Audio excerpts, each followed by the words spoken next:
Hi, thank you so much for joining me again here on the Traveling in Ireland podcast. Today, I'm continuing the Planning Your Ireland Vacation series that I began back in episode 124. If you're a new listener, you might want to pop back to the beginning and get all the tips in order. Today, we're talking about Ireland vacation clothing, and I have one main thing to keep in mind when you are planning and packing for your Ireland vacation, and that is to think layers. Because Ireland weather doesn't really change that much throughout the year. Temperatures don't often drop below freezing, and they don't very often get above 75 degrees Fahrenheit or 24 degrees Celsius in the warmest months. So a core packing list with just a few changes based on the season makes packing for your Ireland vacation a lot easier than you might imagine. In today's podcast episode, I'll be sharing my basic Ireland packing list, as well as how you can change it based on season. Now, next week, I'm going to be talking about all those other things you might need to pack for your trip. But more importantly, I'll be talking about what you can leave at home. As always, you can visit the show notes to get more in-depth information and links to the products that I mentioned. Before we begin, though, I want to remind you that you can save 10% when you buy the My Ireland Vacation Planner and Journal by using code podcast10 at checkout. The travel tips section includes your packing tips, a packing list, and plenty of space for your own notes, as well as a trip countdown checklist to make sure you don't forget anything. And you'll also find sections dedicated to travel planning, itinerary creation, and the journal for jotting down your vacation memories or attaching mementos or pictures. You can find the planner and journal at irelandfamilyvacations.com/Ireland planner. Okay, let's jump into it. The clothes to pack for your Ireland vacation. Now, as I mentioned at the beginning, you want to think about layers. That is the main focus of your packing.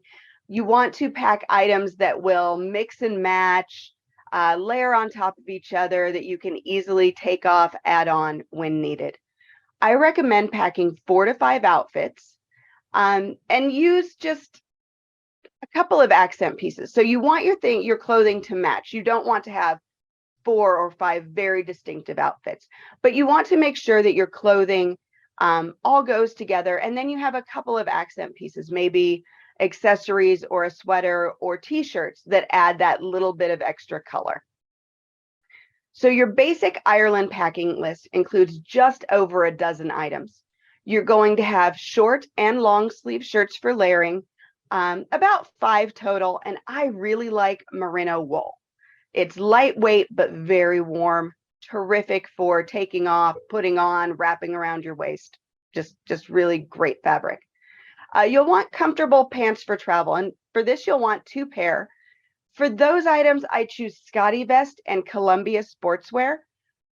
Scotty Vest I choose because of just so many pockets. They are just so terrific for carrying so many things, lighten up your load in your bag. Columbia Sportswear I also like, usually for the lighter weight items, but really flexible, terrific, long-lasting travel clothing. Now, a lot of people like to wear jeans. I love a pair of denim, but I really only recommend 1 pair of denim for your Ireland vacation, 2 at the most if you use denim as like a dress pant as well. Now, warm socks. 5 pair of warm socks at the very least. And you always want to keep a dry pair with you, just in case your socks get wet when you're out and about. Because when your socks are wet, it makes you cold and miserable. So plenty of good warm socks. You want 1 jacket or sweater for layering. Now, this is not your overcoat. This is actually just a piece of clothing for layering, but it can be used as outerwear if it's warm enough. And then you want 1 jacket that will keep you warm and dry. You want 1 pair of water-resistant or waterproof shoes or boots for hiking, whether it's, really intense hiking or just a little bit of hill walking. You want to make sure that you have a good pair of hiking or walking shoes. My family prefers Keen. because they literally last forever. I think I just got rid of my last pair of keen hiking boots. Actually left them in Ireland when I left, and they had to be at least 5 years old. They finally just broke down on a hike, and yeah, didn't make it home. And then you want one comfortable pair of walking shoes for in the cities. For that, I really recommend flats with a cushioned sole. So a dressier pair of shoes for men and a pair of flats for women. Now, I do have an article that lists all of my recommended travel clothing. As I mentioned at the beginning, you can go into the show notes and you will find a link there.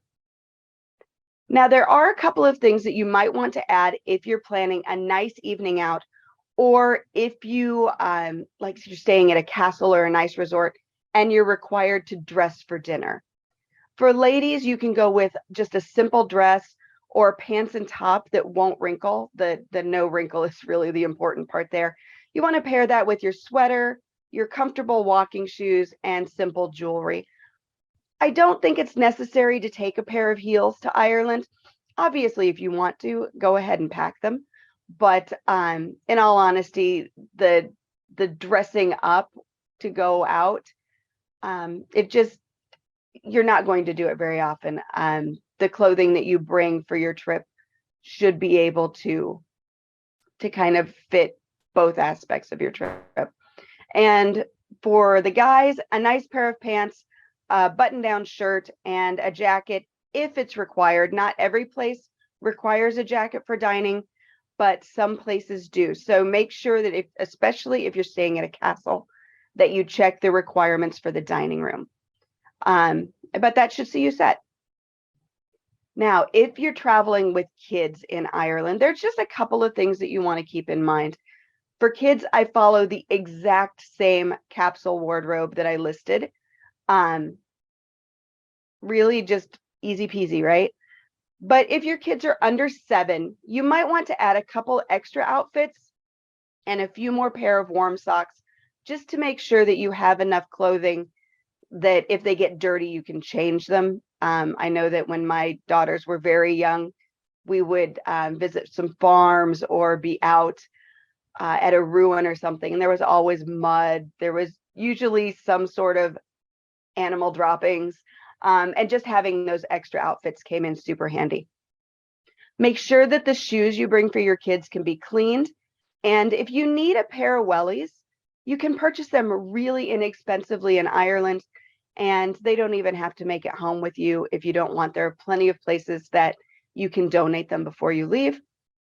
If you are traveling with a stroller, the number one thing you need to pack is a rain cover. Truly, it will be the best money that you spend if you're traveling with children in a stroller. Now, if you want to alter the packing list by season, it's super easy. You only need a couple of pieces. So the capsule wardrobe that I listed is absolutely perfect for your spring and early fall. So April, May, June, September, you don't really need to add anything to that wardrobe. So be sure your jacket is mid-weight and water resistant or waterproof. You want to make sure that you can add layers under it if you need to, and always make sure that it has a hood for rainy days. I promise you, you are not going to use an umbrella in Ireland. I know every Ireland packing list says to bring an umbrella, but what you're going to find, unless you're in the cities, is that the wind is usually too strong for an umbrella to really do you any good. It's going to come at you from the side. You're going to get wet from like the neck down. It's just not going to do you any good. So I never pack one. Now, in the summer, you can change your wardrobe a little bit. You might opt for more short-sleeved base layers, but still make sure that you have one long sleeve just in case you need it. Your jacket can be a lighter weight, but still you're going to want to make sure that it's at least water resistant, and a hood is never a bad idea. Now, in the late fall and winter, you're going to opt for warmer layers. So you might want to add an extra sweater, maybe a flannel shirt or two for a little more warmth. Really focus on warm base layers. That merino wool is going to come in really, really handy now. And it's so lightweight. You might even want to, if you're going to be out in the countryside, get some base layer tights. Those merino wool long underwear are lightweight. They layer really, really well. And like I said, they're so, so warm. And when you're choosing a jacket, you want to make sure that it is both waterproof and warm. I recommend that your jacket be warm to at least 20 degrees Fahrenheit, if not a little warmer. But in my opinion, there's no need to pack a big fat puffer to the knee jacket. I just don't think you're going to want that big and bulky of a jacket, especially on a flight, and B, you're not going to use it all that much. It, like I said at the very beginning, Ireland gets cold, but it doesn't get absolutely freezing. So think consciously about the jacket and what you're going to be doing during your trip if you do travel in the winter. Obviously, a hood is going to be a great idea in the winter, as well as a hat and gloves. The hat and gloves, woolens, are a great souvenir to bring home from Ireland, so you might want to grab those while you're there.